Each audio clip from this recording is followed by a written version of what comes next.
Trust me. Trust me. Trust me. Trust me. Trust me. Trust me. Trust me. Trust me.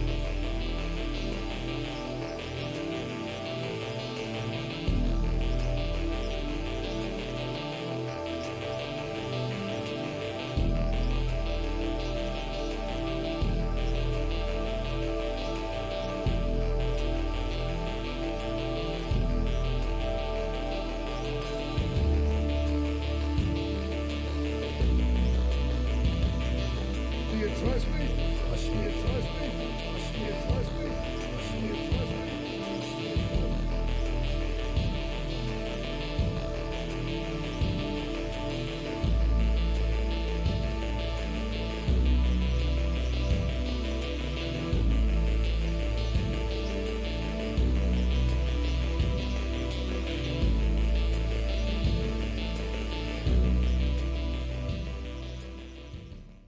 If you ever take a trip down to CAW County, Georgia, you better read the signs, respect the law and order, you serve hard times.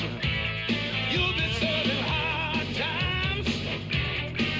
You know the big boss man will make you walk the line. You better watch out, boy, you'll be serving hard times. He carries a big stick, a ball and chain too. You're looking for trouble, he'll be coming after you. You'll serve hard times.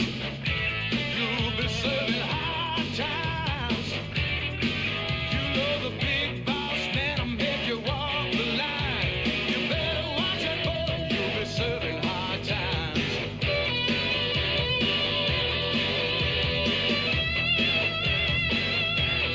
You'll be serving hard times. Serving hard times. You know the big boss man will make you walk the line.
I walk for miles inside this pit of danger, a place where no one follows me. I walk alone. Well, it's now time for the return of CAW. But before we do that, let's take a look at what happened at CAW Combat Zone. Just the main parts. First, we have new CAW Women's Tag Team Champions, Tarantula and Azara Draven, the Army of Fear. And then we have new CAW Men's Tag Team Champions, LWO Latino World Order, on their first Tag Team Championship run in the CAW. And on his first match in CAW, Mr. Wright defeated 5 other competitors to become the new CAW Intercontinental Champion. When the Demon returns, he will be going after that championship. And in an absolute classic but short match, Neko Dark defeated Hanukkah Fairhole to capture the CAW International Women's Championship, becoming the second woman in CAW to hold the Triple Crown Championship. And then in an absolute brutal triple threat match, making his debut, Ragnarok defeated Apocalypse and Violence, which will lead up to a rematch in the main event tonight. And then finally, oh wait, silly me. And Pokemon Girl lost the CAW Women's Championship to Sunset Shimmer. And Sunset Shimmer will be defending the CAW Women's Championship tonight against number one contender Paint Set Shimmer Cakes in the semi-main event, which would finally lead up to Stone Cold True Blue being the only champion to defend their championship on that night while defeating Luke Hazard. Now that that's over with, let's get this show started.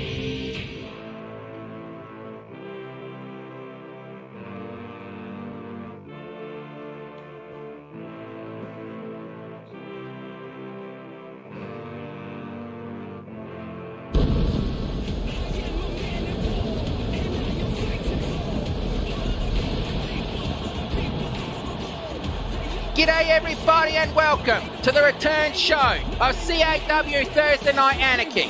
I am your lead commentator, the Wild One, Bruce Northaway, and tonight we are coming to you live from Indianapolis, Indiana.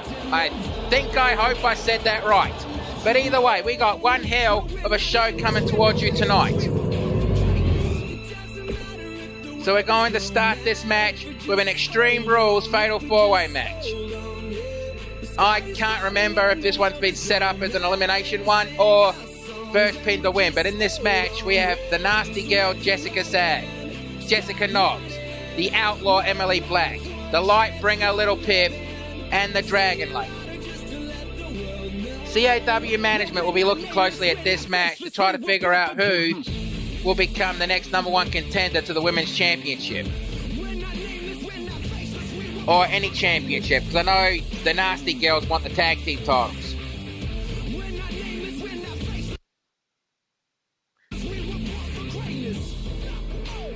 But either way, I think this is going to be a brutal fight. Loading screens are our best friends.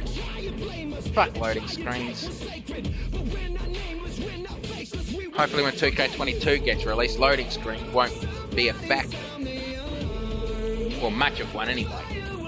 Did the game fucking freeze on me? I hope not. Oh, there we go.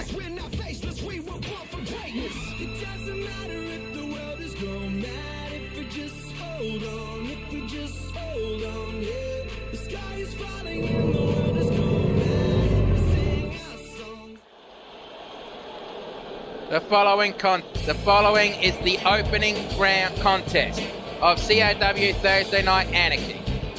Introducing first, from Fort Worth, Texas, she is the Outlaw, Emily Black. And Outlaw Emily Black, well, she's just looking to get any kind of championship. I guess at this point of her career, she's even considering stealing one. Well, she is an outlaw after all. What can you do?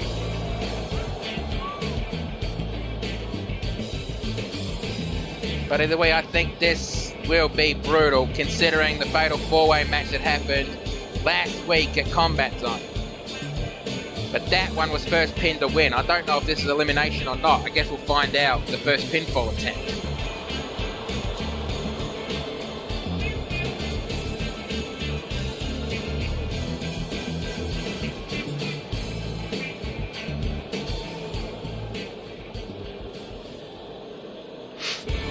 Alright, now introducing the next competitor in this match. She is from Stable 2 in the Equestrian Wastelands. She is known as the Lightbringer Little Pig. And when I said earlier that Neko Dark was the second ever woman to be the Triple Crown champion in CAW, well, you're looking at the first woman to do it. Yeah, do not underestimate Little Pip because of her size. She is one hell of a firecracker in the ring.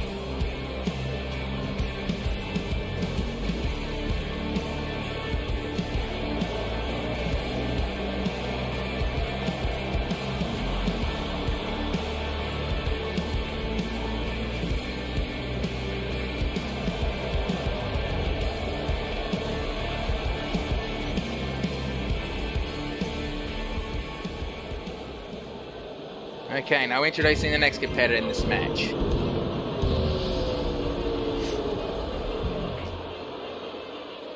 She is from the mean streets of New York City, or, I can't believe I'm being forced to read this, Nastyville, for fuck's sake. She is the one half of the Nasty Girls, Jessica Knobs. And while they're looking to get any kind of championship in CAW, I'm pretty sure that they came close or was even the tag team champions in NWOW. Tune into Melissa Earwing's channel for that show. And while you're at it, this week, or whenever it gets made, tune into Rakidna, aka Rackadoll's YouTube channel, when they are finished and they upload December of Desolation, their pay-per-view. Okay, I'll plug the next show in a few seconds. And now, introducing the next competitor in this match. From Yamagata, Japan, this is the Dragon Lady!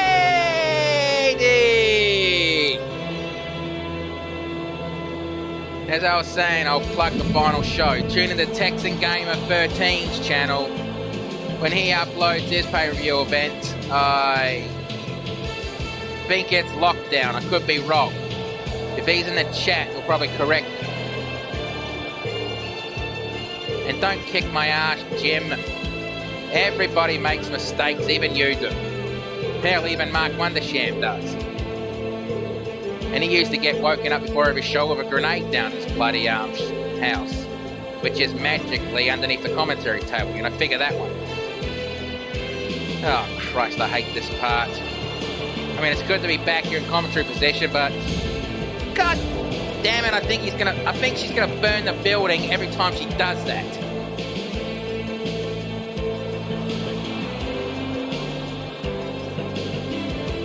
And Dragon Lady's actually considered the face of CAW. But considering we got some new faces, she'll have to fight to keep that title. And yep, all four women are ready, warming up. Alright, referee, ring that bell. Let's do this. And oh, big boot from Jessica right to the Outlaw Emily Black. And Little Pip has the Dragon Lady. Those two have had a hell of a lot of battles in the past. Oh, gutbuster. And it looked like Jessica was trying to twist her head off the Outlaw Emily Black. And headlock takedown into a headlock. And the Outlaw trying to wrench the shoulder from Jessica Knobs. And Irish whip over the top rope onto the floor while the Dragon Lady has Little Pip. Picks her up. What's she going to do with it? She takes her to the ropes. And the Outlaw just kicked Jessica Knobs in the midsection. Kick to the chest in the ring. And these are the kind of matches you kind of need more than one person to help you cold. Or at least one person to help you cold, because there's a lot of action. It can be hard for one person. And elbow to the midsection, second one, and the Outlaw has Jessica Knobs with a few elbow shots to the midsection of her own. Overhead punch, kick to the midsection, core, and kick to the back. What? And snake eyes on the steel steps. And drop kick in the ring. And elbow drop on the chest. And a clothesline from the grab kick position. Hip toss takedown. An Irish whip back into the ring. And Dragon Lady, snap suplex. And headbutt. Oh, bloody hell. Hip toss takedown, overhead punch. Overhead punch again, and kick to the chest. Irish whip over the top rope onto the floor while an Irish whip into the corner. Jessica spins her around and, well, going for some punching fury. While Dragon Lady is just working on the jaw of Little Pip. And now it looks like Jessica Knobs is trying to strangle the Outlaw. And the Dragon Lady just takes Little Pip right to the corner of the outside safety. Yeah, right, safety for the fans, not for the wrestlers. Kick to the midsection, core, and reversal. Irish whip into the corner with a hell of a bit of a pepper behind it. And it looks like Jessica Knobs is going to go for the running power slam, but just got well, cut off. An Irish whip and Dragon Lady tripped over. Slap to the face in the ring. And the Outlaw just tossed Jessica over the top rope onto the floor. And the Dragon Lady just going for a kicking fury on Little Pip on the outside. And kick to the back of the head. And Jessica picks up and suplex. Going for the pinfall. 1. Looks like it might be elimination rules because the Dragon Lady didn't even attempt to stop the pinfall. Elbow strike.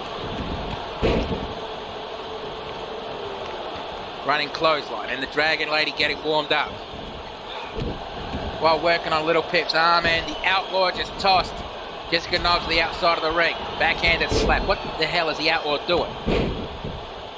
Oh, tornado DDT. I am honestly glad that we're back to the padded floor. I mean, that landing on concrete would hurt. And code breaker. And Little Pip going for the pinfall. 1, 2, kick out. The Dragon Lady is still in this match. And ironic. And Little Pip, what's she doing? And going for a modified figure 4. I think that is getting close to the Indian Deathlock. Now, the true Indian Deathlock is a rather complicated submission hold. I mean, it's so complicated, the referee has to help you break out of it because two wrestlers that get put on can't get out of it. If you don't know what I mean, if you have the WWE Network or Peacock, look up terrorizing matches. That's who Triple H was before he went to WWE. And what does the Dragon Lady do? She just tossed Little Pip away from the corner. And the Outlaw just picked up a chair, drop kick. And she goes for the pinfall. 1, 2, kick out. And, Outlaw tried to go for something, but ended up eating a DDT instead. And slap to the face. And now it's time to protect the Horde with the Dragon Lock. Is Little Pip going to tap out? And, nope, she breaks out of it. Dragon Lady's actually won titles with that. And looks like the Outlaw's going back to grab another chair. And, she tried to crack the nasty girl with it, but ended up getting, reversed on. And leg trip takedown. And, the Texas toe hold. A Funk family tradition. And Little Pip basically demanding the Dragon Lady get up on her feet. That could be a mistake. And in this case, it was not. Hurricane Rana into a pinfall combination. 1, 2, kick out. And on the outside, the Outlaw Emily Black is doing a double Death Valley driver. Nails it. Now this is not pinfalls anywhere, so it has to be in the ring. Elbow strike. And the roundhouse kick, and the Dragon Lady going for the hip attack. And nails it. Straight to the pinfall.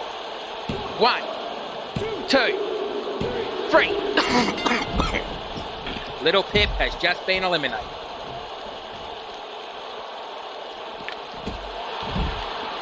And now the Dragon Lady goes straight for the Outlaw. Tried to go for a roundhouse, but ended up, missing. And now going for the Funk family twist Texas toe hold. I personally don't see how that's a decent submission hold. I mean, it's just twisting the ankle a little bit while circling around.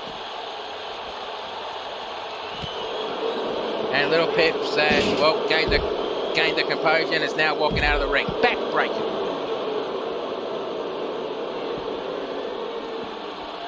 And, looks like she's gone for a submission hold, but it doesn't matter if Dragon Lady taps out there. She has to be in the ring for it to count. And Jessica Knobs back up on her feet, just watching the action. While the Outlaw gassed herself. And running power slam. Oh, for Christ's sake, I thought for a second there she was going to aim for the steel steps. Kick to the midsection. And another kick to the midsection. Elbow strike. Overhead punch. Second one. Kick to the midsection. And punch to the jaw. Snap jab. Overhead punch and well slap to the face. Elbow strike. An Irish whip. And Outlaw just tripped over the chair. Well, Jessica Nobbs grabs Dragon Lady and slams her face into the safety rail. Picks her up. Slap to the chest and a slap back. Roundhouse kick. Kick to the midsection and, well, she was going to go for a DDT, but... And a front headlock. Outlaw wakes up and is walking towards them. Irish whip into the steel steps. Yeah, she is. But the Dragon Lady is down. Probably a good move for her right now. And, well, she's going for the cowgirl jabs. Now, before we went on hiatus, the Outlaw was actually trying to pick a fight with Sonya Blade, but that ultimately bit her in the ass because Sonya Blade, well, practically destroyed her. Club to the back. And the Outlaw with a pile driver. And going for the pinfall. 1, 2, 3. The Dragon Lady has just been eliminated. I guess we're now down to an Outlaw and a Nasty Girl. Side slam. And look, stop taunting.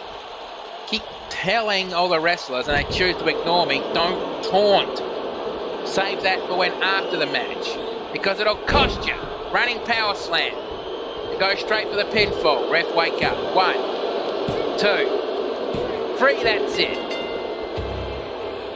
That's why you don't taunt like that, because it will cost you. Now let's take a look at the replays. Now, there was a lot of hard-hitting action in this match, and there I missed that one, the drop, the mega spell. And, oh, a rake of the eyes. And that's when Little Pip escapes the Dragon Lock. But let's get the official word. Here is your winner, Nasty Girl, Jessica Nobbs. And before we get to the next match, there is something that I have to address. And that is that over the last couple of weeks, the wrestling industry lost a couple of wrestlers. I just need to grab the notes a quick second. This time I actually wrote down notes. James Michael Guthrie, aka Jimmy Rave, and John Lanza, aka Blackjack Lanza, both lost their lives over the last couple of weeks. We here at CAW would like to honour their memory while doing the tolling of the bell after a moment's silence. And that moment's silence starts now.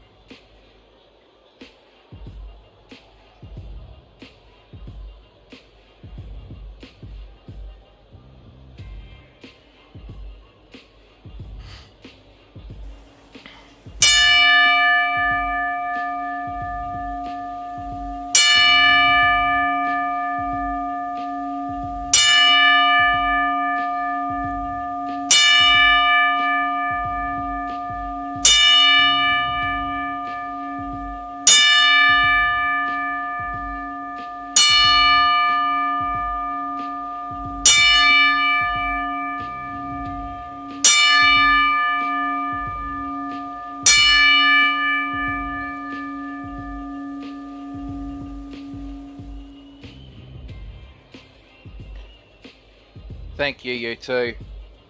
Rest in peace. Now let's get to the next match. And new CAW Intercontinental Champion, Mr. Wright, is basically going to get put to the test tonight as he goes one-on-one with the Wastelander. And I forgot where Mr. Wright came from. If either Jim or Mark is in the audience, put down in the comments or jump in the chat. I mean, jump on the commentary with me and let me know where Mr. Wright's from, because honestly I spaced out. But then again, anything after 3 a.m. last night's a complete blur to me.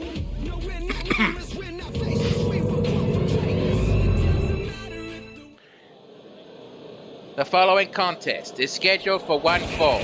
Introducing first.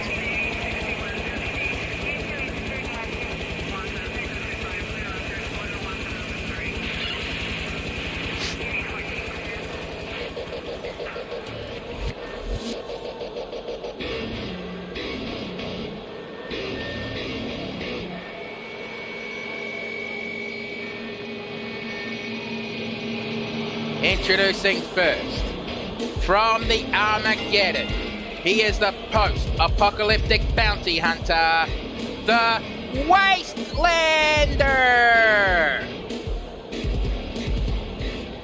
And the Wastelander is another one of these superstars on CAW who is actually one championship away from being a Triple Crown. He just needs the CAW World Championship. Now, advertising some places, we have a potential number one contendership match later tonight,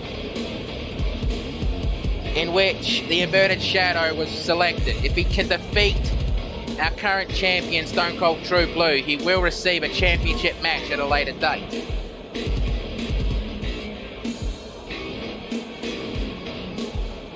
But that match is for later in the show. Right now, we're going to have to see if Mr. Wright can actually go through a wasteland.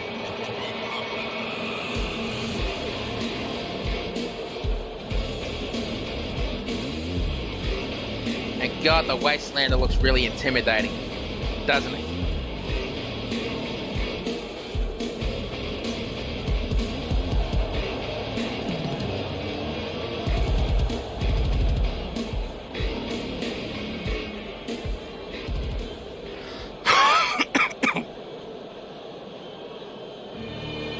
And now, introducing his opponent. I guess I won't say where he's from because I'm spaced out on that. He is the CAW Intercontinental Champion and the self-professed perfect champion. I'm glad he didn't bring that championship belt with him, that glorified toy championship. He is the ravishingly perfect Mr. Right. Well, I can't deny this. He impressed me at Combat Zone. I mean, considering he won the championship on his first match here, kind of speaks volumes, doesn't it? But winning a championship is one thing, keeping a championship is another.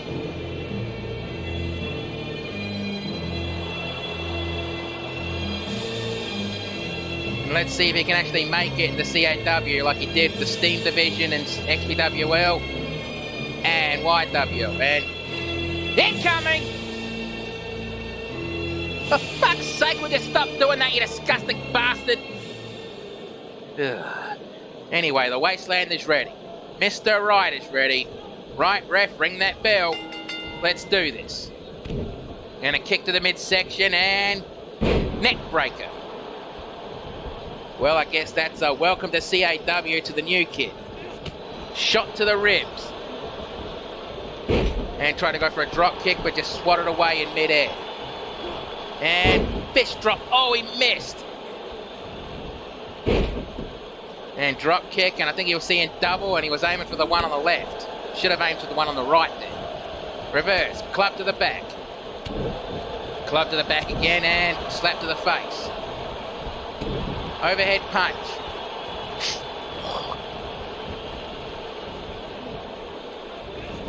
And, well, trying to go for a clothesline, but ended up getting tripped and hanging on the middle rope. And shot to the chest with the knee. Club to the back. Picking him up. And, well, Irish whip over the top rope onto the floor. Okay, that's a really disrespectful act there. Jumps out of the ring and tried to go for a chop block, but he just simply jumped over the wasteland. Kick to the midsection core and DDT. And Mr. Right just got up. What the hell? He just no-sold that. Elbow strike. And going for mounted punches. I think he's trying to draw blood. And a stomp to the chest. And on the shoulders. And what's he going to do here? And twisting. Death Valley Driver. And now the Wastelander is measuring up Mr. Right. And looks like we're about to, well, drop the nuke. And now the Wastelander going for the pinfall. 1, 2, kick out. Bloody hell. I'm kind of surprised, but then again, I'm not, considering what Mr. Right's been doing in this match alone. And Wastelander going to the top rope. He just basically screamed at Mr. Right to get up on his feet. And Wastelander with a front drop kick, but just swatted away. Picks him up. And Snapmare takedown with a running neck snap. And straight for the pinfall. 1, 2, kick out. And Mr. Right has a shocked look on his face. And now he's measuring him up. And now he's going for the Fisherman Suplex and breaches it. 1, 2, kick out. Sorry, I meant the Perfect Plex. And celebrating your victory, and you haven't even won the match yet. Clothesline. Second clothesline. Ducks and leaping clothesline. And he picks him up and will try to go for a snapmare, but just got reversed into a drop kick. And the Wastelander picks up Mr. Right and flatliner. And holding on to the submission. Is Mr. Right going to tap, snap, or nap? No, he quickly gets out of it. And kick to the midsection. And Irish whip to the ropes, and drop kick, and Wastelander just stepped away. Kick to the midsection. And Mr. Right with a snap suplex. Very nasty looking snap suplex, and stomp to the midsection, elbow drop.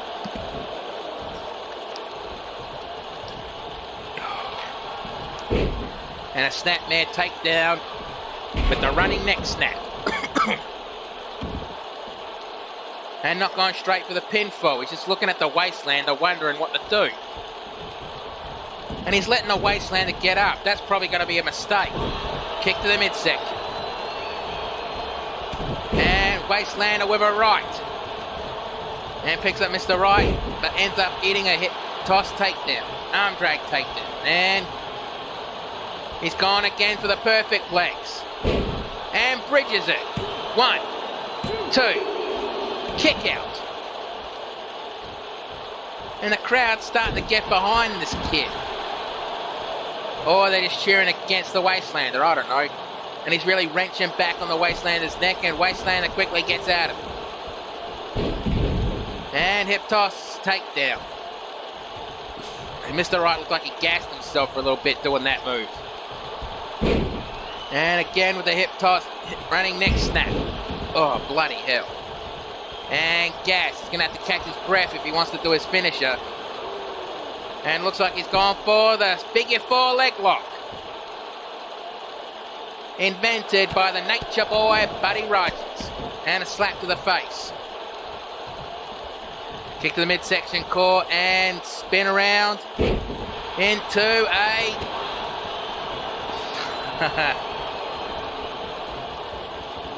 atomic drop. Yeah, now going for the drop the nuke. Sorry, I kind of spaced. I guess I'm still a bit hungover from last night's celebrations. Don't ask. And going for the pinfall. 1, 2, kick out. And Wastelander definitely showing his frustration. Like he can't believe Mr. Right kicked out of 2, dropped the nukes. And stomping on the lower back. And mounted punches. Stomp to the chest. And Wastelander, well, taunted a little bit and trying to twist the neck off Mr. Wright's shoulders. Really wrenching back. And elbow strike. You're going to have to forgive me. I haven't commentated a live show for a little bit, so I've got a feather in my throat. So I could be spending times where I won't be commentating. European uppercut. And a leaping pile driver. Is that going to be enough? No, he's not going to be done with him. Gone for mounted punches and looked like he was trying to draw blood, but didn't. Picks him up and no, kick to the back of the knee. Second one, no, kick to the thigh. Try to go and kick to the midsection. Second kick to the midsection and he's just gone for several kicks. Slap to the face. Kick to the midsection again. And the Wastelander going for a power bomb. Running power bomb, and he just released him. Gassed himself in the process. I think he may have put his last bit of effort into that one. Stomp to the knee. Maybe not. He's measuring up Mr. Right. I guess this will be the third. No, reversed. Back elbow strike. Drop kick. Stomp on the forearm. A stomp on the forearm again. Stomp on the forearm for a third time. And really wrenching back on Wastelander. Nope, just slams him to the mat. Picks him up and double leg takedown. And mounted punches. Now, again, didn't draw blood. Picks him up. And Irish whip to the ropes. And, well, he just rose a knee and blocked off whatever he was doing. And elbow strike. This match is actually pretty good. And for the third time tonight, the Wastelander drops the nuke. And goes to the pinfall. Will this be enough? 1, 2. Kick out. What? I am very shocked right now. Impressed, but shocked. Jawbreaker. And clothesline. Well, Wastelander just ducked that one. Kick to the midsection. And goes for a running neck snap of his own right. And puts him on his neck, on his sitting position, and looks like he's trying to twist his head off. And slam down. And Wastelander going to the top rope. Spins around and moonsault, but Mr. Right put his knees up. And a snap jab. And well, they're trying to go for a chop off, but nope, running elbow missed. And and electric chair drop. And goes to the pinfall. 1, 2, kick out. And Wastelander, I think that's a look of, well, respect. And a bit of frustration mixed in. And, well, the running, twisting Death Valley drive. And, well, that was probably a mistake not going for the pinfall. Mr. Right picks up the Wastelander, but ends up eating a European uppercut. And pile drive. And now he's measuring up Mr. Right. Could this be the fourth time we see the nuke dropped? And for the fourth time tonight, the Wastelander drops the nuke on Mr. Right. Will this be it this time? Rep out of position. 1, 2. And again, Mr. Right kicks out. And the Wastelander showing his frustrations. I mean, oi, what the hell? Kick to the midsection core and leg trip. And going for the scorpion tail. And the Wastelander trying to drag himself to the ropes, but ends up just powering out of it instead. And a stomp, a second stomp, third stomp. And now he's gone for a dragon sleeper, but too close to the ropes. Kick to the top of the head. Clothesline. And whoa, just friggin' paintbrush the Wastelander's forehead. Drop kick to the back. And knee strike. And now he's measuring up the Wastelander. I think we're about to see another perfect plex. Yep, and nails it and bridges it. 1, 2, 3, that's it. Well, if I was wearing a hat, I would take it off right now because that was a bloody good match. What, no replays? Alright. Here is your winner, the ravishingly perfect Mr. Right. And wait, Wastelander. Offering a handshake and Mr. Right took it. Now that's the kind of respect I love to see after a really competitive match like that. And I think Wastelander may have just said to Mr. Right, enjoy the moment because I will get it back. I think this kid may make it far.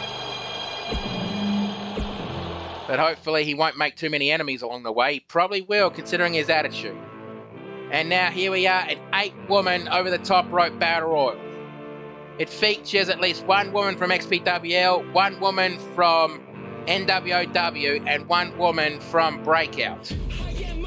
Well, it's under a different name now, but I can't really remember it off the top of my head.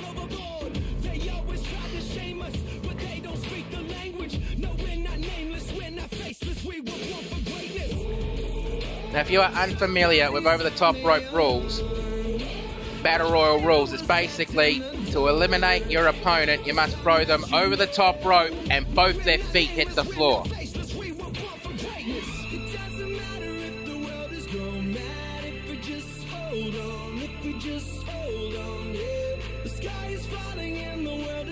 Now, it's basically a match where almost anything can happen.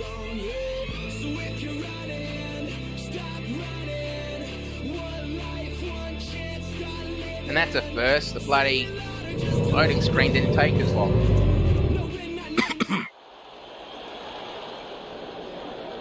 And the following contest is an over-the-top rope battle royal. The rules are simple. To be eliminated, you must be thrown over the top rope and both feet hit the floor.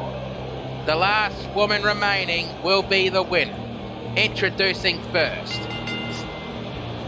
Rising from the ashes of Arizona, this is Phoenix Blue Blaze. And Phoenix Blue Blaze, even though she was, the one that she passed out at the hands of Paint Set Shimmer Cake, she did impress a few people in that fatal 4-way match at Combat Zone. From what I understand, Phoenix here considers herself a superhero. Probably explains her look and the fact that she never takes that, faceplate off. No, she's not Femme Blue, she's just Phoenix Blue Blaze. She's got nothing to do with True Blue. I'm pretty sure he'd want to, crack a can and tip it over your head for that one.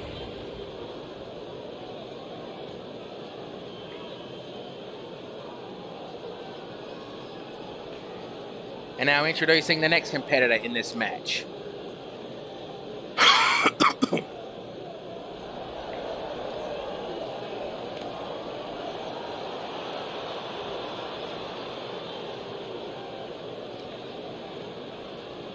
And when she eventually goes out there,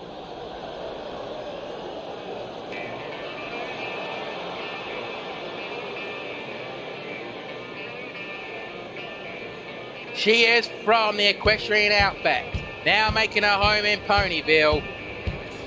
She is the drummer of the band Ivory Shadow, the Changeling. Now, Ivory Shadow is actually the adopted sister of Dusty Notes. And those two have actually got a hell of a, well, connection with each other.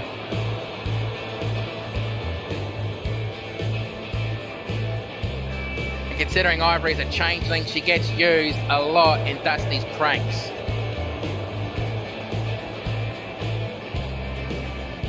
And Ivory is a former co-holder of the tag team titles.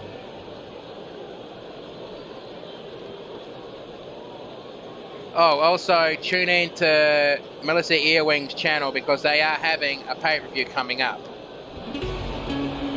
You has marshmallows, but you has hot chocolate to go with it. And introducing the next competitor in this match.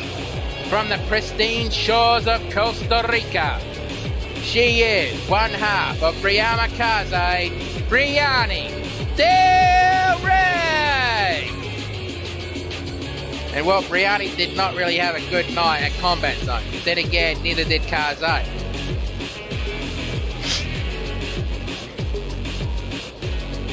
And Brianni is actually looking to get back on the winning side in this battle royal. Now I'm pretty sure Brianna Kaze want the tag team titles back, but it looks like they're going to have to go through the army of fear to get them.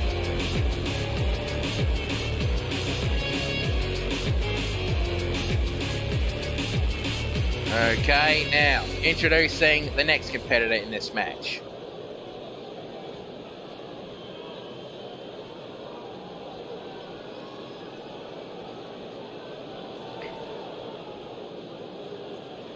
Trust me. And here's probably the reason why Brianni did not have a good night at Combat Zone. From Stone Mountain, Georgia, the Viper. Yeah, if she wins this match, don't look at me and tell me to run because you'll be talking to, well, air, because I won't be there. But I can't deny that this woman has a lot of potential. Now, if you hear some whirring sounds, that means I just turned the fan on because it's really hot where I am right now. If it gets too annoying, let me know and I'll turn it off.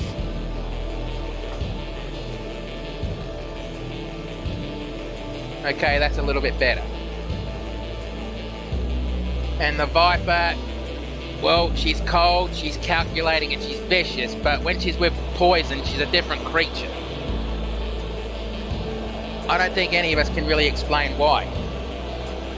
Yeah, that's putting it very lightly. And now introducing the next competitor in this match.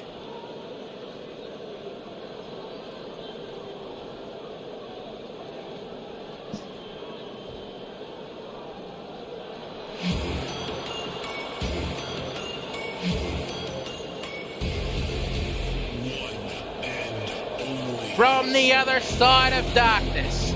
Now she walks in the light. She is the new CAW International Women's Champion, Neko Dark. Well, the second ever woman in CAW to be the Triple Crown holder. There is a few women hoping to become the third one. And I heard through the grapevine that Hanneke Fairhold is looking to get that prestige as well. But all she needs is the tag team titles, so she's looking for a tag team partner. I heard she's got her eye on Pokemon Girl, but maybe her opponent tonight might impress her enough to become a tag team with her.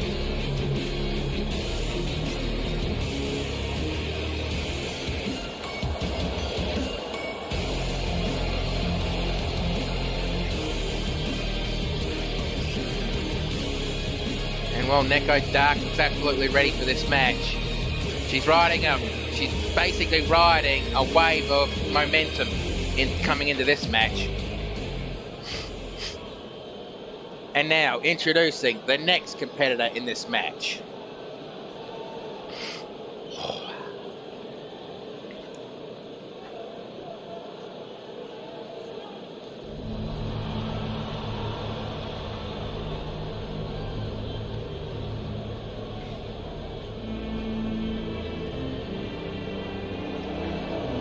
From the dark side of the Orient, this is Oni!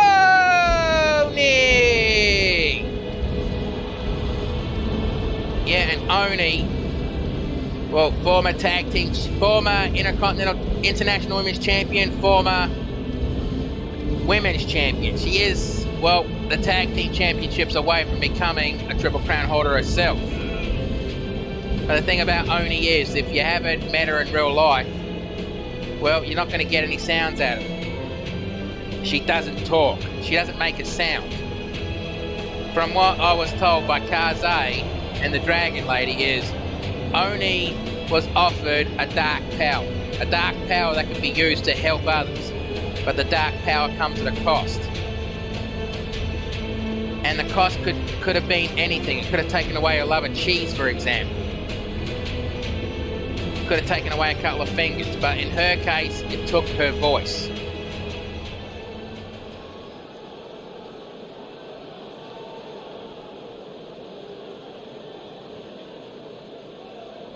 And Oni in her own right is a creepy woman herself. But you don't have to worry, she's on the side of good. And now, introducing the next competitor in this match.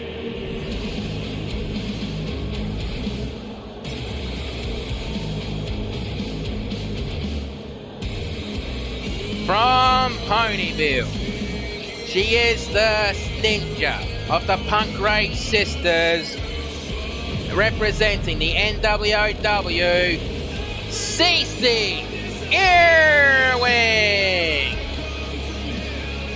Now this spot was basically offered to any of the 3 members of the Earwing Sisters, but I guess CC, knowing her sister, probably would have thought it would be a ladder match, practically took the spot.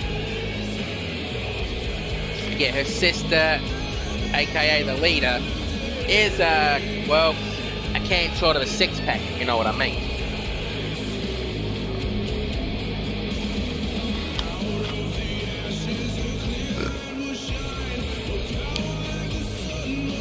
But either way, this is a battle royal, so you have no idea what's going to happen.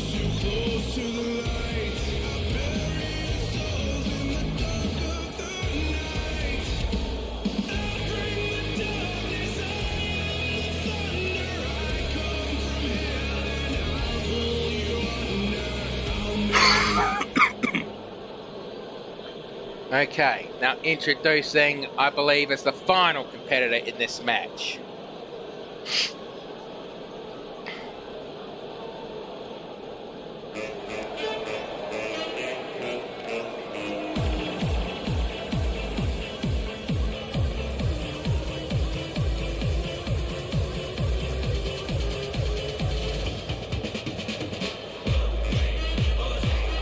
From the west side of Manhattan, get ready to boogie. This is Rhythm! Now honestly, I have no idea how Rhythm does not trip over, well, that cape she's wearing while she dances. But you can't deny Rhythm's, well, wrestling ability, because she is a multiple title holder in several different wrestling promotions. I guess she's just looking to try to get a championship in CAW, so she can actually say she's the champion in every promotion she's in. Also, tune into Breakout Wrestling because they will be restarting their shows very soon. And, well, another reason to watch them is they just recently signed the PWO, Pony World Order. I just hope the commentator doesn't get a bit, loopy, considering that he has to plug their merchandise every time they go out there. Part of their contract. Or another reason for me. Nothing. Alright, and there goes the bell. Remember, Battle Royal rules. Means no referee will be out there. And Neko Dark tried to go for something and step over heel kick, and Neko Dark ducked it. And now Melissa trying to eliminate Rhythm already. I'm not sure if those two are, well, obviously those two will be familiar with each other because they're both in Breakout and NWOW, I'm assuming. And, leg sweep and European uppercut. And Oni slams down. What reversal?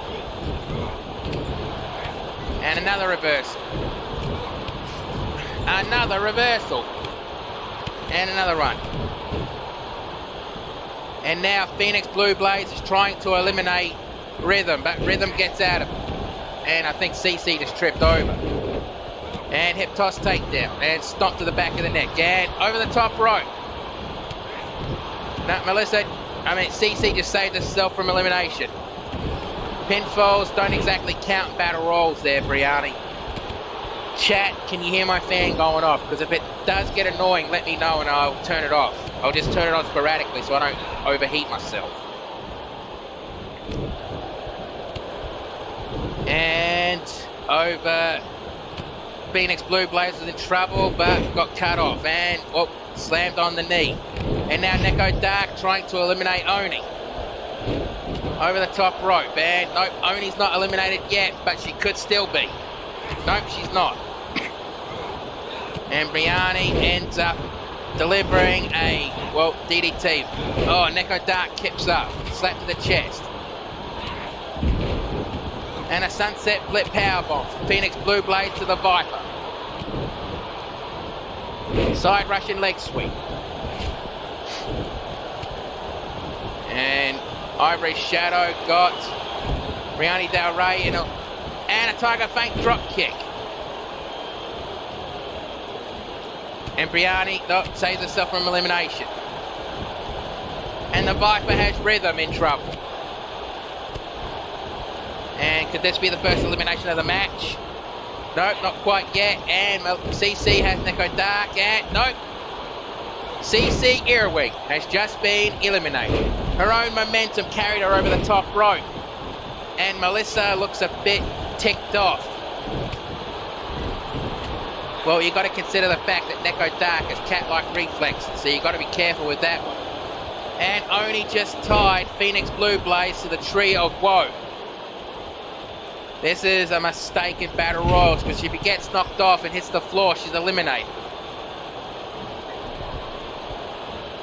And coast to coast. And a kick to the back of the head. Elbow drop to the knee. And Neko Dark going after Rhythm. Shot to the midsection. Roundhouse kick. And Phoenix has Oni and puts her in the court. And Oni has just been eliminated. Okay, so we've got 6 left. Scratch that, we have 5 left. Brianni Del Rey has just been eliminated. And Neko Dark, that was probably another huge mistake. And Oni looks a bit disappointed. And Brianni, can't tell, but I think she looks a bit winded herself. And Ivory over the top rope. And none of the other 4 noticed. And Ivory Shadow gets back in the ring. Well, pretty much tangled herself in the ropes. Never mind. Ivory Shadow has just been eliminated. That means Phoenix Blue Blades has eliminated 2 wrestlers in this match. Kick to the midsection. Oh, she almost eliminated 4. Almost got rid of Neko Dark. Snapjab. And the Viper just eliminated Rhythm. Rhythm has just been eliminated. Club to the back. And now the Viper has Neko Dark and puts her right into the corner. And looks like the Viper is going to try to eliminate Neko Dark from the match. And Neko Dark fighting it. I mean, she's just been crowned champion. Losing her first match after being champion is kind of embarrassing. I should know. Slap to the face. And clothesline. I don't think she caught all of that one. And kick to the top of the head. And a front headlock. And kick to the midsection, super kick to the jaw. And step up enziguri and another super kick. And it looks like those 2 are going to work together, but, Phoenix Blue Blaze has other plans. And it looks like she's going to do a double Death Valley driver. And nails it. She picks up Neko Dark. Drop kick. And she just noticed the Viper was taunting. And the Viper, it looks like she's going to try to eliminate Phoenix Blue Blaze. And is she going to do it? Is she going to do it? Nope. Phoenix saves herself. Club to the back between the shoulder blades. Kick to the midsection. Elbow strike, core, and kick to the midsection. Core, elbow strike to the top of the knee. Kick to the midsection, core, and, well, leg trip. Kick to the back, kick to the thigh. And Phoenix goes to the top rope and trying to go for a body splash, but Viper put up both her knees. Kick to the midsection. And, well, whatever Viper was doing, reversed into a DDT. And now Phoenix just noticed Neko Dark is up. And she grabs Phoenix Blue Blaze by the back of her hair and takes her to the ropes. Takes a couple of steps back and Phoenix Blue Blaze has just been eliminated. So now we're down to the final two, Neko Dark and the Viper. Bloody hell. That was a chain that I probably won't see again for a while at least. And 630 senton. And again, Neko, that was probably a mistake onto the top rope like that. And roundhouse elbow strike and Irish whip to the turnbuckles. And big boot out of it. Irish whip into the turnbuckles. Kick to the mids, kick to the ribs, overhead punch. Overhead punch again. That was your chance to eliminate the Viper, Neko. You should have took it. And now paintbrushing Viper's forehead with her boots. And, well, a minor Halula kick. And Neko Dark picks up the Viper and grabs the Viper by the back of her hair and right into the turnbuckles. And the Viper has just been eliminated. And that was a hell of a battle royal. Can't deny that one. And there was a Tiger Bank drop kick. I think that was too close to nearly miss. Well, too fast to nearly miss, I think. I thought Neko was going to deliver the Death Valley Driver with that one. And the 630 senton. The move that basically won her the Women's Championship. But let's get the official word. Here is your winner, Neko Dark. Now that was a hell of a battle for the new champion. And speaking of champions, well, the next match, I believe, is the potential #1 contenders match. In other words, if the challenger beats the champion, they get a championship match at a later date. And am I right? Yep, I'm right. The Inverted Shadow is going to go one-on-one with Stone Cold True Blue. Now, if the Inverted Shadow wins this match, like I said, he will get a future championship match at a later date. So Stone Cold True Blue is going to fight, well, he's going to fight to win anyway, because that's the way he is. And these two have had some classic matches in XPWL.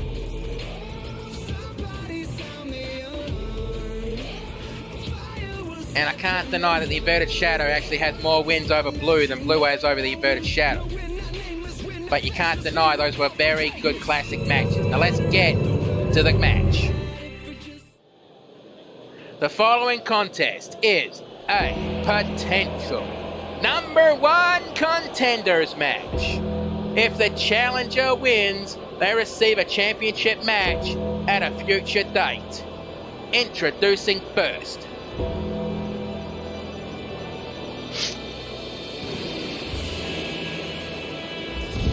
oh, bloody hell.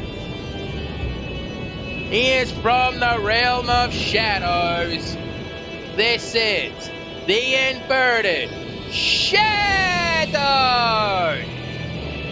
Now I think you should tune in to XPWL's December of Desolation, because Inverted Shadow here has a championship match against the... What the hell's going on? That's the Scarecrow! The Scarecrow's back! And he just hit the inverted shadow in the back of a baseball bat. What the hell's going on here? I think the match may have just been thrown out. Scarecrow just caught the dragon screw leg whip and, well, dragon screw leg whip. And elbow strike to the midsection. Kick to the back of the knee. A second one. A third one. Why the hell is the Scarecrow targeting the inverted shadow? I guess it's because the inverted shadow and the shepherd are friends. An Irish whip and... was that an invisible wall? I don't know. But the Scarecrow just laid out the inverted shadow. God damn it, I was looking forward to that match. And I just heard Stone Cold True Blue screaming in absolute rage back there. Ah, but never mind. What's done is done. So let's get to the next match. The newcomer to the CAW, Yuri Sawako, who actually did have one hell of a first match in CAW Combat Zone against Kaze. Tonight, she's going one-on-one with the former women's and international women's champion, Hanneke Fairhold, the Flying Puma. Maybe Hanneke might find herself a potential tag team partner to go for the tag team titles. And Cutie, well, she's going to be accompanied to the ring by her father, the Mad Kabuki Senshi. Now, honestly, I still find it a bit weird that Kabuki is going down to ringside without his face paint. But then again, he is recently retired, so I guess he doesn't want to waste hours painting his face up.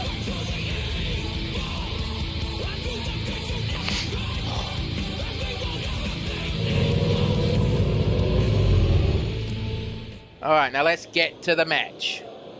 The following contest is scheduled for one fall. Introducing first.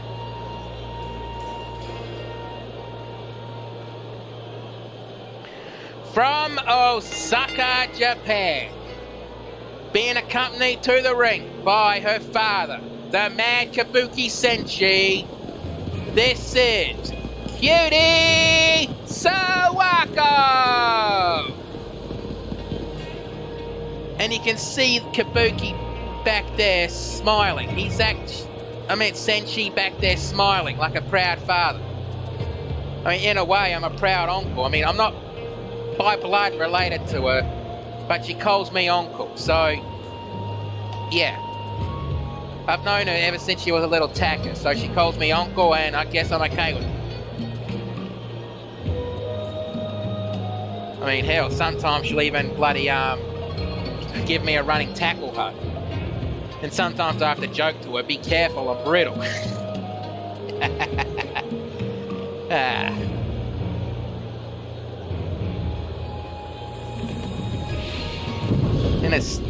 And I'm not surprised that Cutie does her father's entrance step by step.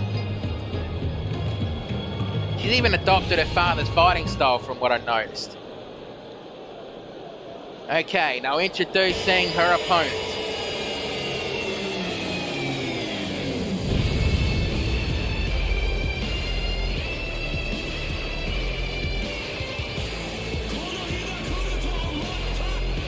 When she decides to start walking to the ringside, when she starts walking to the ring. Okay, there she is.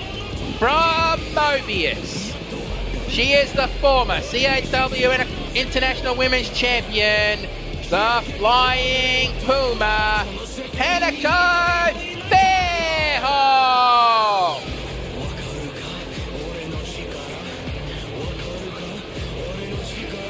This is going to be a hell of a match, I can tell.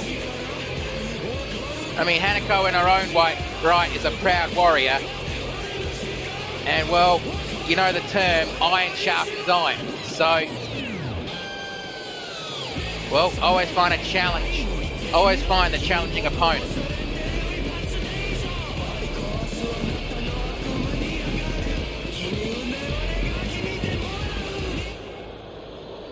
Alright. Cutie is ready.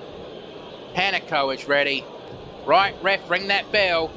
Let's do this. Now, I will be right back because I have to go use the announcer's room. So, see you in a little bit.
Alright, I'm back, and I just saw Cutie drag Hanako into the middle of the ring, dragging her further into the ring, and whoa, as Mark called this last night, Dr. Teeth. And a spin out clothesline, going for the pinfall. 1, 2, kick out. And Cutie definitely has a shocked look in her eyes. And now, well, trying to figure out what to do, and Hanako's starting to get up, kick to the back of the head. Picks her up, kick to the midsection, and she looks like she was going to go for the ace cutter, but Cutie reversed it. Stomp to the midsection. And, and going into the, camel clutch. And Hanako trying to drag herself to the ropes. I guess she didn't realise there were ropes closer to her. So she powers herself out. And Hurricanrana. And Hanako looks like she's trying to get herself some momentum. Well, club to the back, but shot to the midsection. And Cutie has... And Death Valley Driver. Looks like she's going to roll through and deliver another Death Valley Driver. And I'm starting to get tired of seeing that move, honestly. Going straight for the pinfall. 1, 2. Kick out. And I think Hanako barely kicked out of that. And Cutie going to the top rope. And tried to go for a, Harlem Hangover. But she missed. And picked her up on her feet and Irish whip to the ropes. Over the top rope. And what's she going to do here? And drags her out and neck breaker. And she's dragging Cutie away from the ropes and going for the pinfall. 1, kick out. And kick to the between the shoulder blades. And, Kabuki looks worried out there, and I'm not surprised. Irish whip and clothesline. And again, Hanako Fairhold trying to give herself some momentum to go into the match, though it's taunting. Kick to the midsection and ace cutter. Normally she dives into the pin, but not this time. 1, 2, kick out. And Hanako looks shocked that Cutie kicked out of that. And a stomp on the wrist. She picks her up. And Irish whip to the turnbuckles. And Cutie spun around, and Hanako, what's she going to do here? Oh! Hanako just tied Cutie Sawako to the Tree of Woe. I guess we're about to see Air Puma, or Puma Missile, or Flying Puma. One of them. I know one of them's right. And she nails it. Now that move's actually won Hanako a lot of championships. But is it going to win her this match? And not wasting time, she drags Cutie to the middle of the ring and goes straight for the pinfall. 1, 2, 3, that's it. Bloody hell, that was a match. And, Senshi out there applauding Hanako. I mean, that, can't deny it, that was a good showing. You can't win them all. I mean, a lot of us do have a lot of losses when we first start. The 1, the 2, and the kick out. Death Valley Driver. And she went straight for the pinfall. I'm honestly surprised she didn't get the pin there. And neck breaker from the middle rope.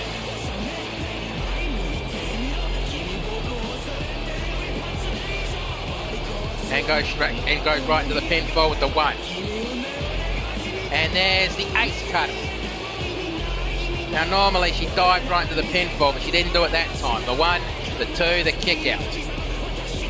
But let's get the official word. Here is your winner, the Flying Puma, Hanako Fairhold. And I wonder if she's found a potential partner to go for the tag team titles. I guess we'll find out later. But before I go to the next match, I need to throw this up.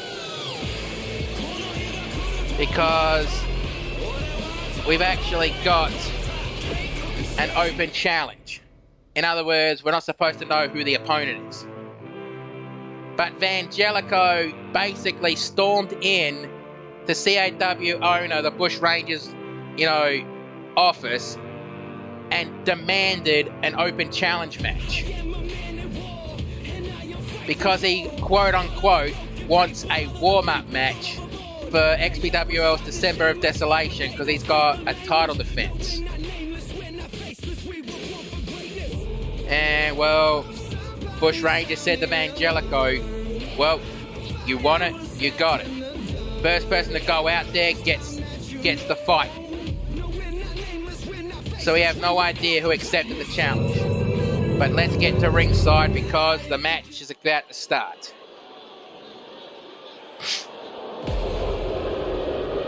The following contest is an open challenge match. Introducing first. He is from San Jose, California. He is the self-professed Diamond of Mixed Martial Arts and the current XPWL Super Heavyweight Champion. If he holds the title in YWL, I have no idea. Because, like I said, this week's kind of been a blur to me. He is Vangelico!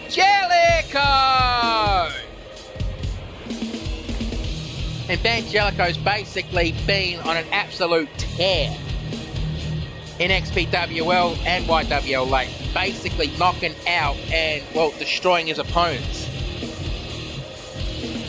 He basically destroyed the Inverted Shadow in a very quick match to become the number one contender to the Super... No, he actually was the champion at the time, so silly me. And I guess it's that championship that the Inverted Shadow needs to become the Grand Slam champion in YWL. Hello, Marcus. You kind of missed half the show.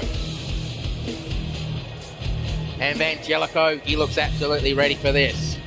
Even though he has no idea who he's battling, and I don't either. So I guess we'll find out as soon as the music hits. Oh, you have got to be kidding me. This guy's got more guts than brains right now. And introducing his opponent from the other side of the tracks, he is Mr. Crap You in the Skull, Lucky Lance Walker! Now, Lance may have basically dominated Handgun Jason Magnum, but does he really think he's going to be able to do the same to a guy like Vangelico in his second ever match? Like I said, I think this kid's got more guts than brains right now. And Vangelico just smiled. I think he just bought fresh meat.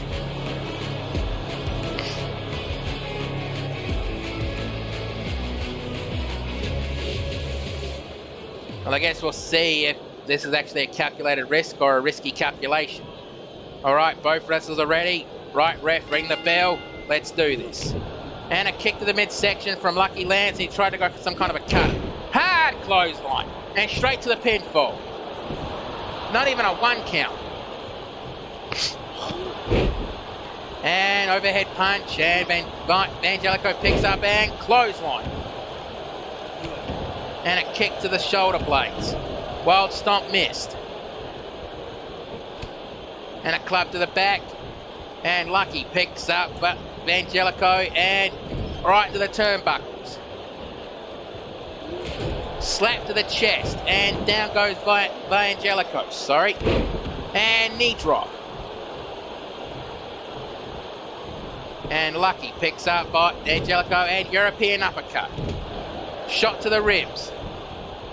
And Fisherman's overhead suplex. I think Lucky just realised that, well, I don't think he's going to be lucky in this match. And a very unique looking power slam. And head scissors. And, well, Lucky gets out of it quickly. Picks him up and right into the turnbuckles. Slap, blocked, and punch to the side of the head. Spear!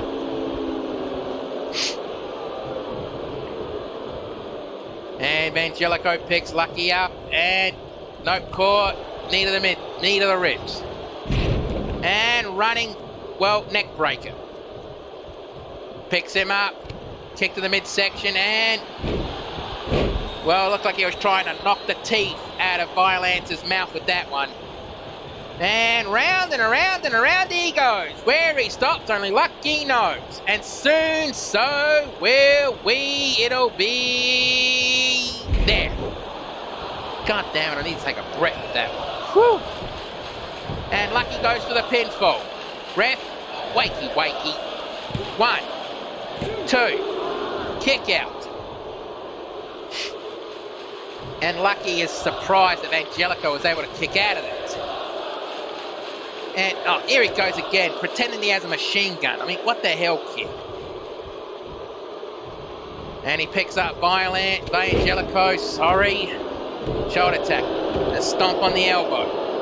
And Angelico with a gut wrench. Belly-to-belly suplex.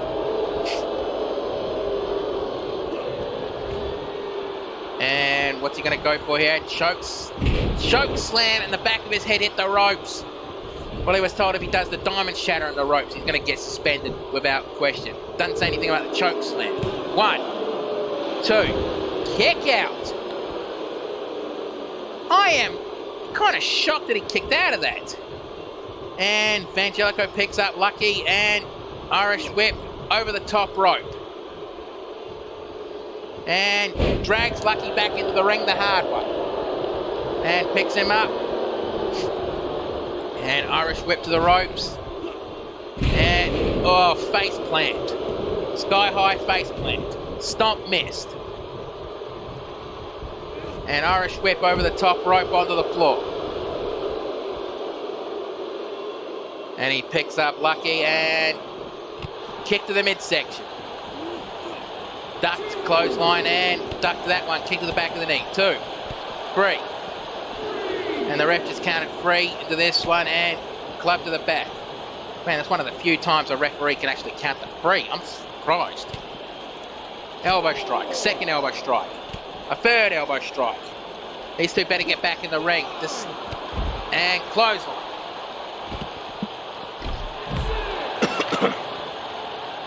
Looked like Lucky was trying to get to the ring, but got tripped over. 8. And back in the ring. And Angelico measuring up Lucky, and looks like he's going to go for the diamond shatter. Oh, not the ropes! Come on, Angelico! No! Oh, god damn it! And well, I just heard the Bush Rangers very pissed off right now. Goes to the pinfall. 1, 2, kick out. And well, it's official. Angelico has just been suspended from CAW for 2 weeks. If he does it again, it'll be a month. And belly-to-belly suplex. And he picks him up, clothesline. Ducked. And back body drop. Followed up by a spine buster. And he picks him up.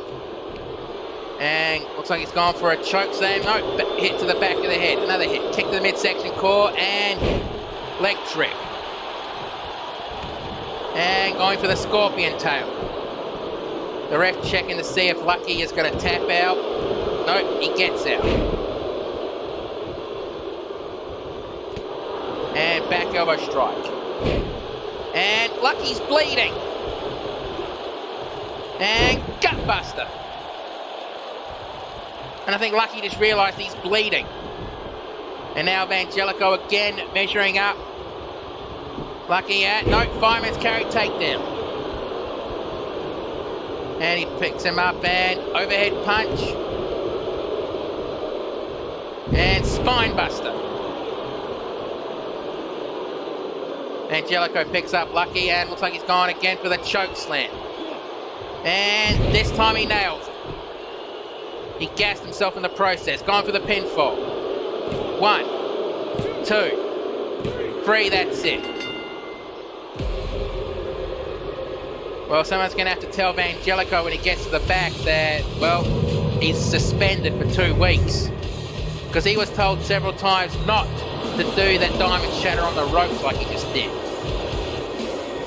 And here is your winner, Vangelico! And Lucky actually kind of disappointed in himself. Can't deny the kid has potential. But up against an opponent like Vangelico, it's probably too soon in his career. But let's get to the next match. This is for the CAW Women's Championship. New champion Sunset Shimmer going one-on-one against Painset Shimmer Cakes, who won a fatal four-way match last week at Combat Zone to get this championship opportunity. So basically, this is a rivalry rekindled. The PWO and the subjects actually have respect for each other, but respect right now is going to get thrown out of the window when the championship is on the line.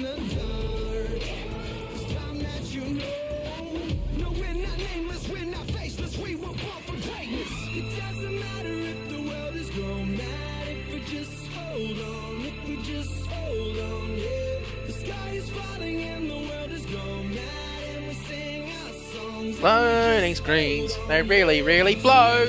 Loading screens, we don't give a show. Yeah, I was trying to come up with something that rhymes, something very clever, but that was a fucking, well, not clever. Oh, by the way, this video is not for kids. To prove it, shit. Alright. May I have your attention, please? This is your semi-main event of the evening, and it is for the CAW Women's Championship, is what that ring announcer should say if she wasn't stoned off her ass talking into a tin can. And here comes Painset Shimmer Cakes being accompanied to the ring by Magic Man. Now right now they're performing a hex. Are they hexing their opponents, giving themselves a good luck spell, or hexing the crowd by giving them some good luck? No idea, they're not going to say anything. And I'm not going to ask them, that'll potentially piss them off, because I may have made the demon bleed, but I don't want him on my, I don't want to be on his bad side.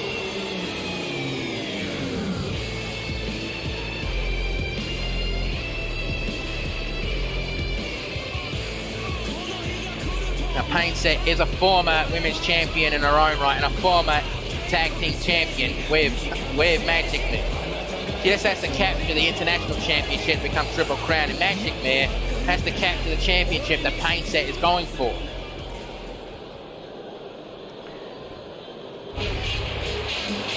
Alright, now introducing her opponent.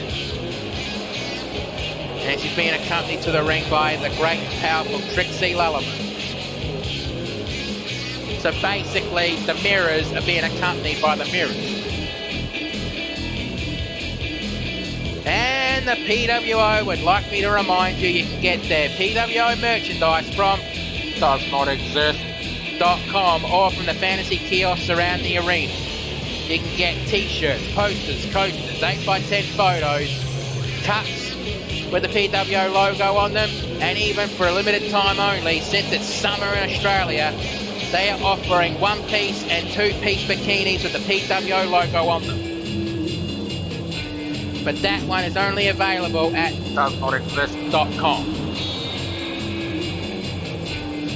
Alright, now that I've got that out of the way, I can actually have a good night's start. I didn't say anything, none of you heard me say anything. And I will deny it till I'm as blue in the face as True Blue is.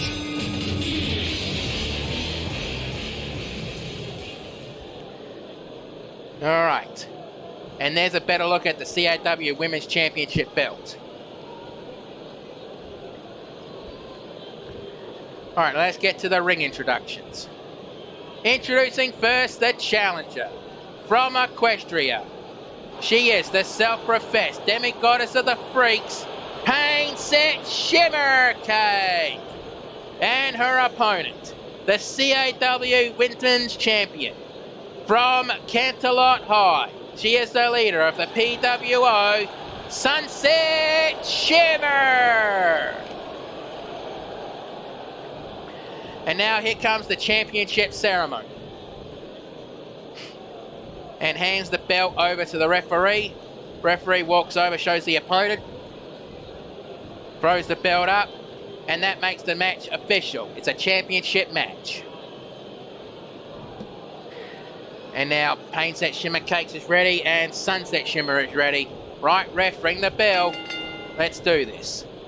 And we're starting into the referee's lock. Now remember, the PWO and the subjects have respect for each other, but I've actually heard them two talking and shake hands in the back. They said no matter what, respect. So, and Sunset with a, well, T-bone suplex, kick to the chest. And a stomp, missed that one, and kick to the chest. And jawbreaker. And running super kick. Elbow strike, headbutt to an elbow. And running knee strike. And Painset drops down. And elbow strike. And spear. And go straight into the pinfall. Kick out. And Painset rolls out of the ring to catch a breather. Probably a good idea. Nope, she runs straight back to the ring. Overhead punch, swatted away. Irish whip into the turnbuckle. Body splash, but missed. And Painset going into a helicopter spin. Into a cutter.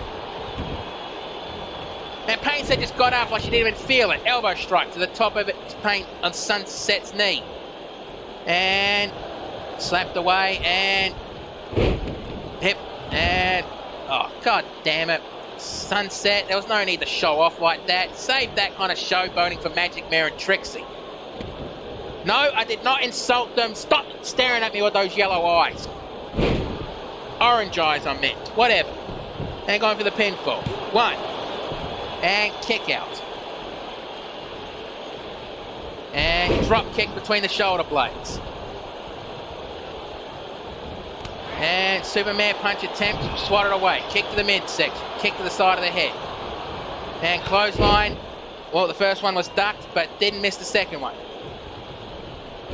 And backstab. And dragging away from the ropes and...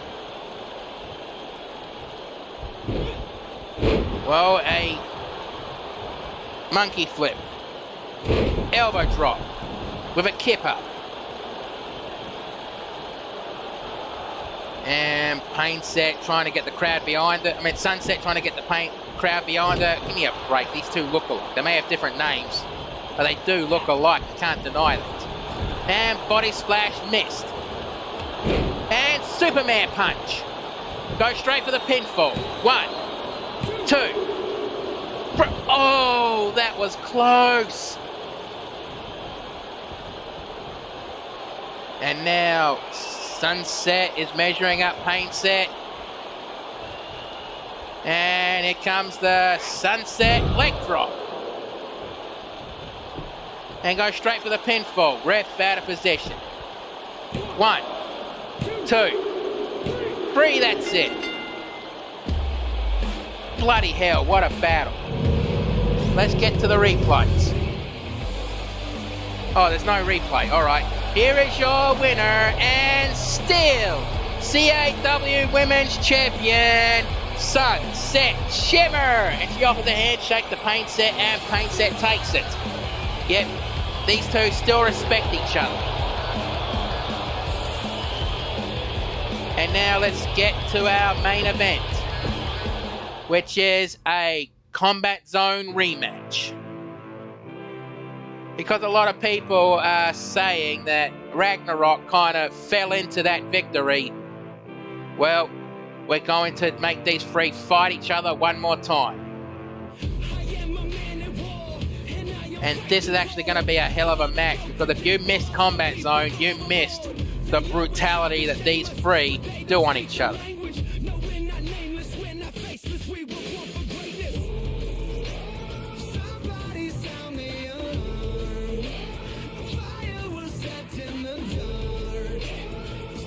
Yeah, that kind of was a mirror match. Just one got corrupted by chaos and, well, evil spirits of TF2 freaks, and the other one, well, is normal.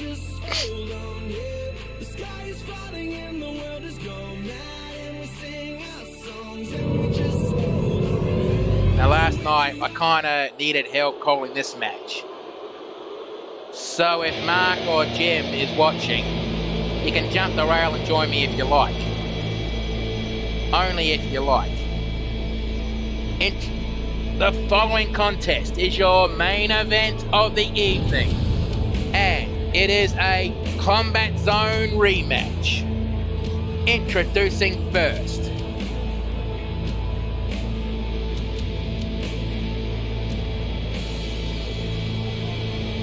well, as soon as the camera stops panning, here we go.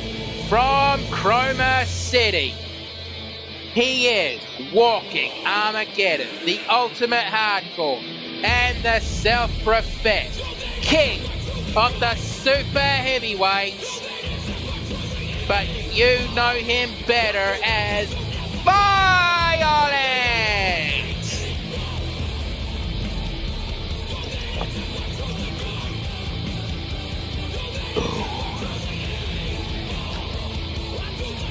And if you've never seen Violence or any of these wrestlers fight, most likely you've never seen Ragnarok fight, because this is his second ever match. His first match was last week at Combat Zone. You're in for an absolute brutal, brutal treat.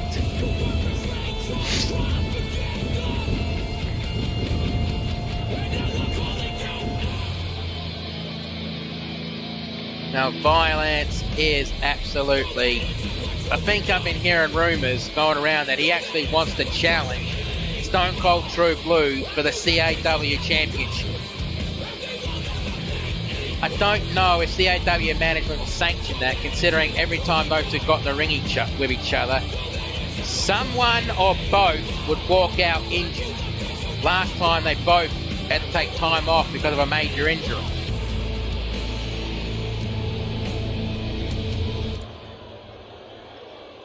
Alright, now introducing the next competitor in this match.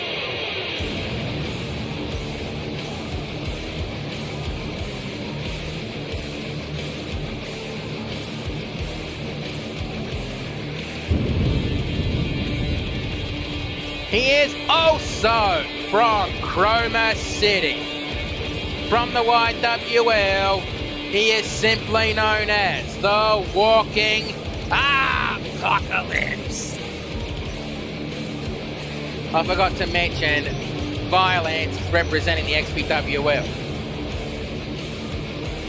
You'd say this is an into the promotional match, but it's pretty much a triple threat Chroma City match. Now again, CAW management was thinking about making this a triple threat two falls match. But again, changed their minds. Because that, in its own right, is a brutal match. And someone will get injured in that match, most likely. Like somebody might get injured in this one, you never know.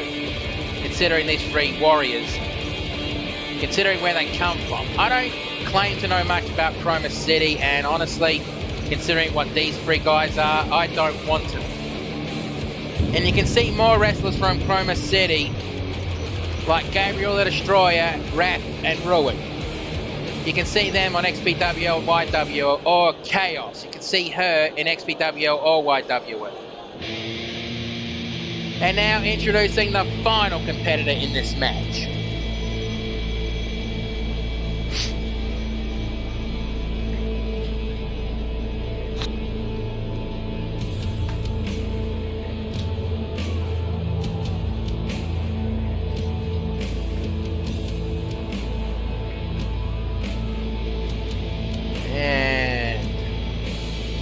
And I just heard that motorcycle revving. Okay, here he comes.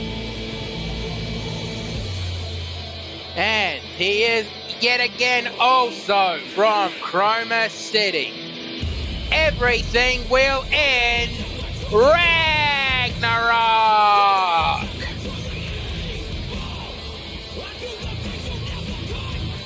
Now, I have no idea if these three knew each other in Chroma City, but again, I don't know much about that city. But if you missed their match at Combat Zone, well, you're going to be in for another brutal treat. Now, I'm surprised none of those three got injured last week. But there could be an injury tonight.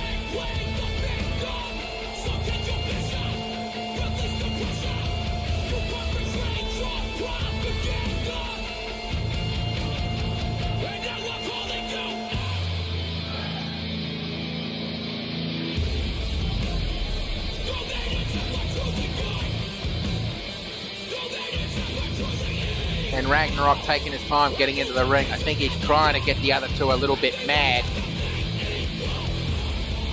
But I don't know if getting them mad is a good idea. But then again, I'm bloody much a third of their size, so I wouldn't want to make them mad. But though maybe one day, if I'm feeling suicidal, I might challenge Violence to a match, since Mark Wondersham said he challenged him to a match. I just want to see how long it would take for me to lose to him. Alright, Violence is ready. Apocalypse is ready, and Ragnarok is ready. Right, ref, ring that bell. Get out of the way, and let's do this. And snap suplex. And Apocalypse with a German suplex of his own right. And kick to the chest, and I think he got the arm of Apocalypse with that one. Elbow strike to the back. And, oh, nailed that one. Picks him up, bad shoulder tackle. Clothesline over the top rope. And shoulder tackle, but looked like Ragnarok ran into a brick wall, and the brick wall didn't budge. Slapped away, and that time he knocked down the brick wall. Kick to the chest. And what is Ragnarok doing? And front headlock, just let it go. Clothesline. Oh, that looked like it hurt. Overhand punch and a shot to the jaw. Clothesline, didn't even feel it. And choke bomb across the ring. Clothesline over the top rope. And Apocalypse, well, changed his mind, went back to the ring when he saw Violence getting up. And again, Violence just ran into a brick wall, and the brick wall didn't budge.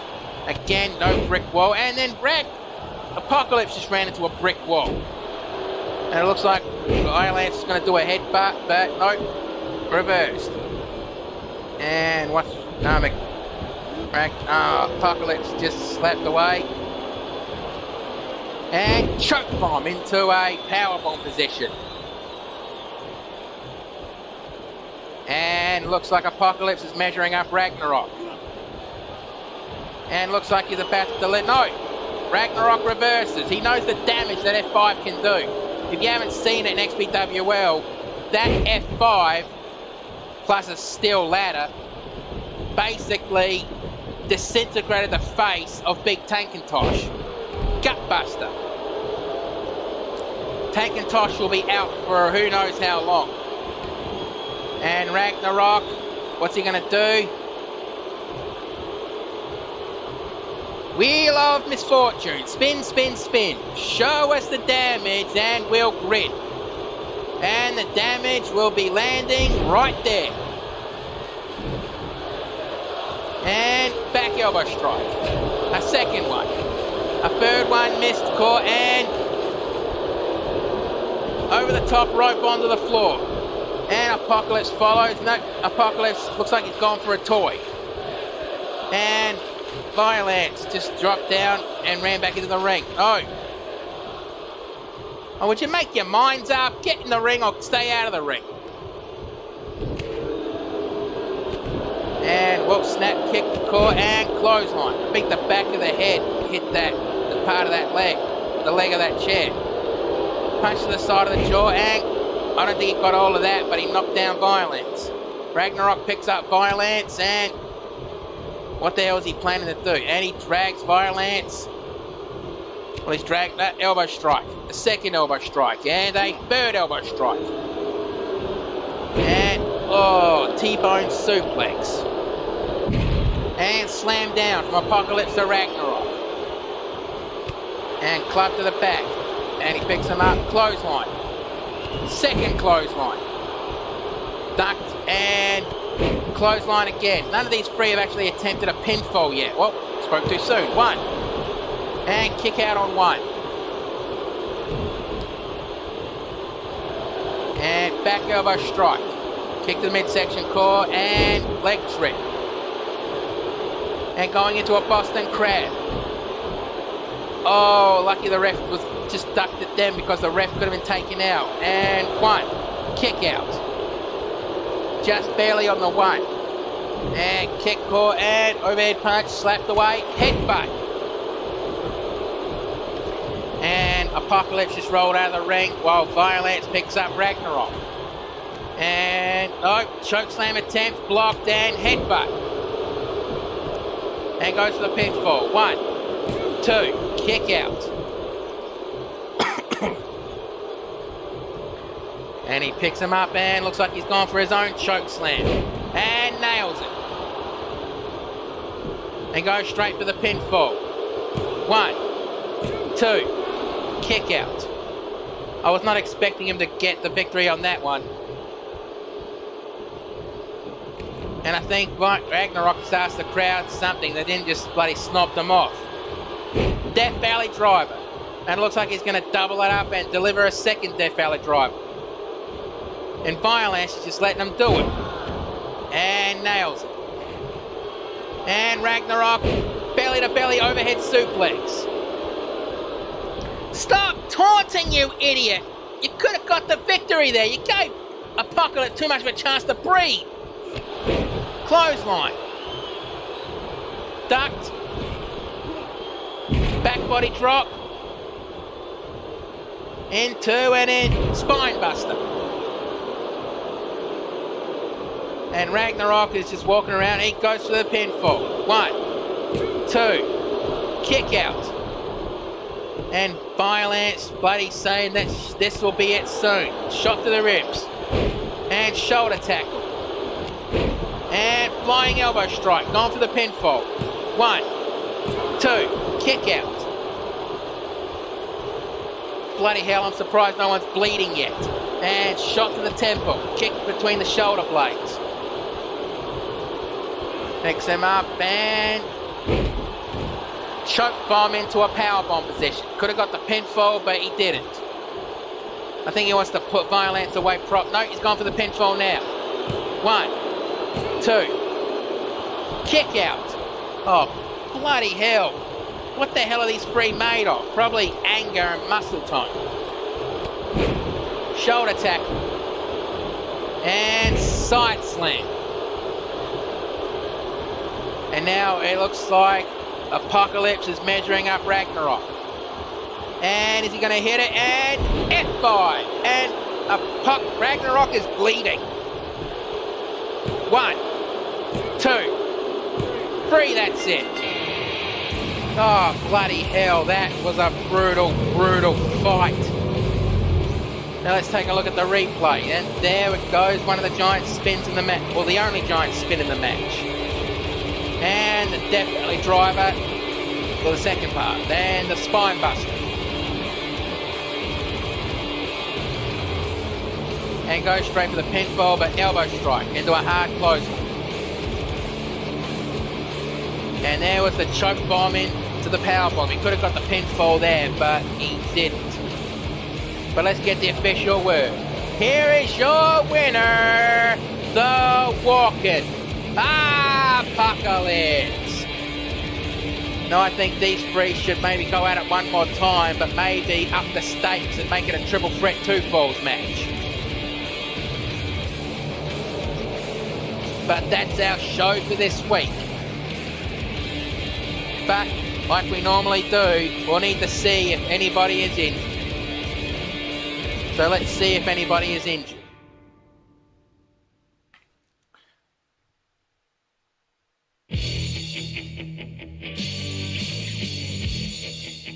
Okay, come on, and news. And it looks like Travis Touchdown has now been cleared to wrestle. Well, that's our show for this week. Thank you for watching. You don't have to go home, but you can't stay here. Now, I know CAW just relaunched this week, but there will not be a Thursday Night Anarchy next week. Because, well, next Thursday, which is technically Friday morning for me, is Christmas Eve. So I will not be doing Thursday Night Anarchy on that day. I may do like a special event during the week or something, but then again I may not. But either way, thank you for watching. You don't have to go home, but you can't stay here. Have yourselves a good one and be safe in the world no matter where you happen to be.